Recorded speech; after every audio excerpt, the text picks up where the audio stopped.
Hello everyone, লাগেজপত্র গুছিয়ে বেরিয়ে পড়লাম একটু ঘুরতে। তো কোথায় যাব সেটা তোমরা একটু বাদেই জানতে পারবে। ট্রেনে উঠে গেছি, তো কারা কারা সাথে এসেছিলো একবার দেখে নাও। বাবা, মা, হাজব্যান্ড, আমি, মাখন, দিদি, জায়বু, মিঠাই আর সাথে ছিল বোন। তো আমরা সবাই মিলে বেরিয়ে পড়েছি, ট্রেনে করেই যাচ্ছিলাম। কোথায় যাচ্ছি একটু পরেই জানতে পারবে। তো মাখন মিঠাই বেশ এনজয় করছিল ট্রেনে। তারপর আমরা বেশ পৌঁছেও গেলাম অনেকটা সময় পর।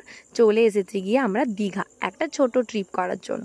তো চলে এসেছি আমরা হোটেলে। ট্রেনের প্ল্যাটফর্ম থেকে অটো ধরে চলে এসেছি। হোটেলটার নাম ছিল কি রুকসার। এখানে ভেতরে ঢোকে রিসেপশনে কিছু ফর্মালিটিস পূরণ করে আমরা চলে এসেছিলাম আমাদের রুমে।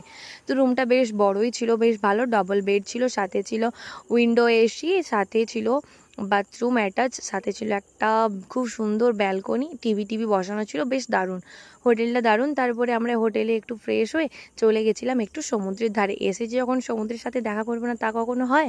তো একটু সমুদ্রের জলে পা ভিজিয়ে আমরা হোটেলে ব্যাক করেছিলাম রাত।